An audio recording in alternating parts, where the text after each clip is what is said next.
I invite you to take out your Passion of Our Lord according to St. Matthew. There's a long tradition in the church of reading the Passion history, it's called, each year at this time of year to kind of get in tune with the story again. And so we're going to read the story of what happened.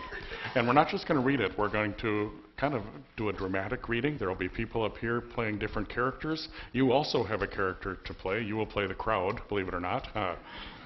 But we have to practice that. So I'd like you to turn to page 8 in your booklet. And we're just going to practice a couple of lines. Anytime you see that little, is that a leaf?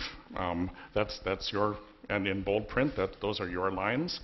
And one of the things that happens, Jesus was crucified. You have to get really mad at somebody to go through all the trouble of being crucified. So we're going to read those lines that where the crowd is demanding that he be crucified.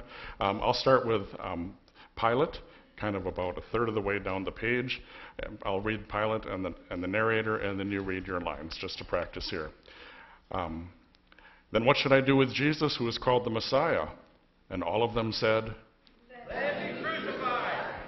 That was pretty good. That was pretty good. I think he would at least get, a felony on that one. But we're going for the death penalty, so let's try for the death penalty this time. Then what should I do with Jesus, who is called the Messiah?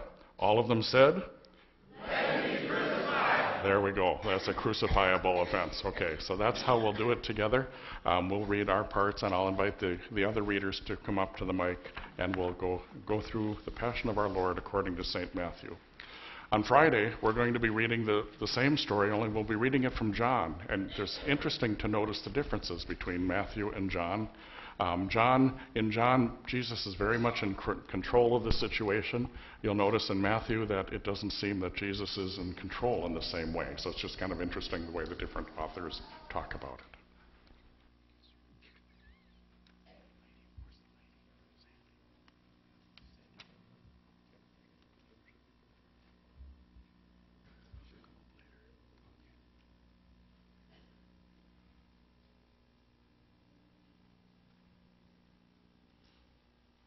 The Passion of our Lord Jesus Christ according to Matthew. When Jesus had finished saying all these things, he said to the disciples, "You know that after 2 days the Passover is coming, and the Son of Man will be handed over to be crucified." Then the chief priests and the elders of the people gathered in the palace of the high priest, who was called Caiaphas. And they conspired to arrest Jesus by stealth and kill him. But they said, "Not during the festival, or there may be a riot among the people." Now while Jesus was at Bethany in the house of Simon the leper, a woman came to him with an alabaster jar of very costly ointment, and she poured it on his head as he sat at the table. But when the disciples saw it, they were angry and said, "Why this waste? For this ointment could have been sold for a large sum and the money given to the poor." But Jesus, aware of this, said to them, "Why do you trouble the woman? She has performed a good service for me. For you always have the poor with you, but you will not always have me. By pouring this ointment on my body, she has prepared me for burial. Truly I tell you, whenever this good news is proclaimed in the whole world, what she has done will be told in remembrance of her." Then one of the 12, who was called Judas Iscariot, went to the chief priests and said, "What will you give me if I betray him to you?" They paid him 30 pieces of silver. And from that moment he began to look for an opportunity to betray him. On the first day of the unleavened bread, the disciples came to Jesus saying, "Where do you want us to make preparations for you to eat the Passover?" He said, "Go into the city to a certain man and say to him, 'The teacher says, my time is near. I will keep the Passover at your house with my disciples.'" So the disciples did as Jesus had directed them, and they prepared the Passover meal. When it was evening, he took his place with the 12, And while they were eating, he said, Truly I tell you, one of you will betray me. and they became greatly distressed and began to say to him one after another, Surely not I, Lord. He answered, The one who has dipped his hand into the bowl with me will betray me. The Son of Man goes as is written of him, but woe to the one by whom the Son of Man is betrayed. It would have been better for that one not to have been born. Judas, who betrayed him, said, Surely not I, Rabbi. and Jesus replied. You have said so. While they were eating, Jesus took a loaf of bread, and after blessing it, he broke it, gave it to the disciples, and said, Take, eat. This is my body. Then he took a cup, and after giving thanks, he gave it to them, saying, Drink from it, all of you. For this is my blood of the covenant, which is poured out for many for the forgiveness of sins. I tell you, I will never again drink of this fruit of the vine until that day when I drink it new with you in my Father's kingdom. When they had sung the hymn, they went out to the Mount of Olives. And then Jesus said to them, You will all become deserters because of me this night. For it is written, I will strike the shepherd, and the sheep of the flock will be scattered. But after I am raised up, I will go ahead of you to Galilee. Peter said to him, Though all become deserters because of you, I will never desert you. Jesus said to him, Truly I tell you, this very night, before the cock crows, you will deny me 3 times. Peter said to him, Even though I must die with you, I will not deny you. and so said all the disciples. Then Jesus went with them to a place called Gethsemane, and he said to his disciples, Sit here while I go over there and pray. He took with him Peter and the 2 sons of Zebedee, and began to be grieved and agitated. Then he said to them, I am deeply grieved, even to death. Remain here and stay awake with me. And going a little farther, he threw himself on the ground and prayed, My Father, if it is possible, let this cup pass from me. Yet not what I want, but what you want. Then he came to the disciples and found them sleeping. And he said to Peter, So, could you not stay awake with me 1 hour? Stay awake and pray that you may not come into the time of trial. The spirit indeed is willing, but the flesh is weak. Again, he went away for the 2nd time and prayed, My Father, if this cannot pass unless I drink it, your will be done. Again, he came and found them sleeping, for their eyes were heavy. So leaving them again, he went away and prayed for the 3rd time, saying the same words. Then he came to the disciples and said to them, Are you still sleeping and taking your rest? See, the hour is at hand, and the Son of Man is betrayed into the hands of sinners. Get up, let us be going. See, my betrayer is at hand. While he was still speaking, Judas, one of the 12, arrived. With him was a large crowd with swords and clubs from the chief priests and the elders of the people.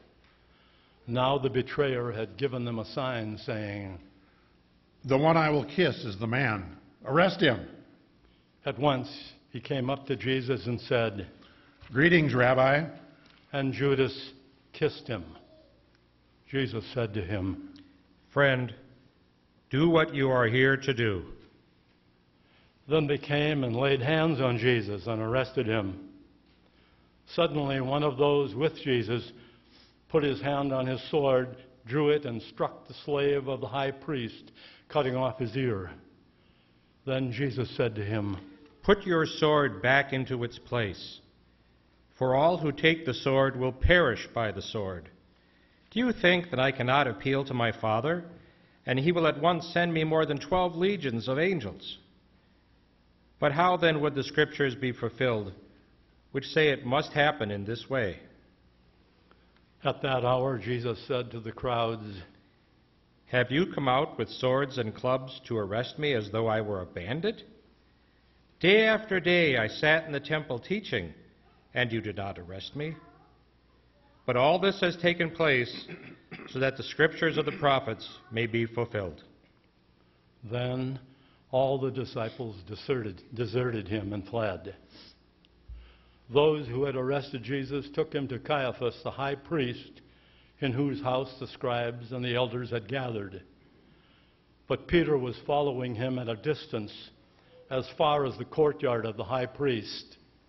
And going inside, he sat with the guards in order to see how this would end. Now the chief priests and the whole council were looking for false testimony against Jesus so that they might put him to death. But they found none, though many false witnesses came forward. At last, two came forward and said, This fellow said, I'm able to destroy the temple of God and to build it in 3 days. The high priest stood up and said, Have you no answer? What is it that they testify against you? But Jesus was silent. Then the high priest said to him, I put you under oath before the living God. Tell us if you are the Messiah, the Son of God. Jesus said to him, "You have said so. But I tell you, from now on, you will see the Son of Man seated at the right hand of power and coming on the clouds of heaven." Then the high priest tore his clothes and said, He has blasphemed. Why do we still need witnesses? You have now heard his blasphemy. What is your verdict? They answered, He deserves death. Then they spat in his face and struck him, and some slapped him, saying, Prophesy to us, you Messiah. Who is it that struck you? Now Peter was sitting outside in the courtyard. A servant girl came to him and said, You were also with Jesus, the Galilean. but he denied it before all of them, saying, I do not know what you are talking about. When he went out to the porch, another servant girl saw him, and she said to the bystanders, This man was with Jesus of Nazareth. Again he denied it with an oath. I do not know the man. After a little while, the bystanders came up and said to Peter, Certainly you are also one of them, for your accent betrays you. Then he began to curse, and he swore an oath. I do not know the man. At that moment, the cock crowed. Then Peter remembered what Jesus had said, Before the cock crows, you will deny me 3 times. And he went out and wept bitterly. When morning came, all the chief priests and the elders of the people conferred together against Jesus in order to bring about his death. They bound him, led him away, and handed him over to Pilate the governor. When Judas, his betrayer, saw that Jesus was condemned, he repented and brought back the 30 pieces of silver to the chief priests and the elders. He said, I have sinned by betraying innocent blood. and they said, What is that to us? See to it yourself. Throwing down the pieces of silver in the temple, he departed, and he went and hanged himself. But the chief priests, taking the pieces of silver, said, It is not lawful to put them into the treasury, since they are worth money. After conferring together, they used them to buy the potter's field as a place to bury foreigners. For this reason, that field has been called the field of blood to this day. Then was fulfilled what had been spoken through the prophet Jeremiah. They took the 30 pieces of silver, the price of the one on whom a price had been set, on whom some of the people of Israel had set a price, and they gave them for the potter's field, as the Lord commanded. Now Jesus stood before the governor, and the governor asked him, Are you the king of the Jews? Jesus said, You say so. but when he was accused by the chief priests and the elders, he did not answer. Then Pilate said to him, Do you not hear how many accusations they make against you? but he gave no answer, not even to a single charge, so that the governor was greatly amazed. Now at the festival, the governor was accustomed to release a prisoner of the crowd, anyone whom they wanted. At that time, they had a notorious prisoner called Jesus Barabbas. So after they had gathered, Pilate said to them, Whom do you want me to release for you, Jesus Barabbas or Jesus who is called the Messiah? for he realized that it was out of jealousy that they had handed him over. While he was sitting on the judgment seat, his wife sent word to him, Have nothing to do with that innocent man, for today I have suffered a great deal because of a dream about him. Now the chief priests and the elders persuaded the crowds to ask for Barabbas and to have Jesus killed. The governor again said to them, Which of the two do you want me to release for you? and they said, Barabbas. Pilate said to them, Then what should I do with Jesus who is called the Messiah? all of them said, Then he asked, Why? What evil has he done? but they shouted all the more. So when Pilate saw that he could do nothing, but rather than a riot was beginning, he took some water, washed his hands before the crowd, saying, I am innocent of this man's blood.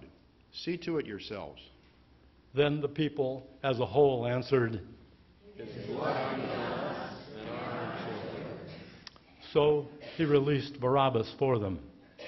And after flogging Jesus, he handed him over to be crucified. Then the soldiers of the governor took Jesus into the governor's headquarters, and they gathered the whole cohort around him.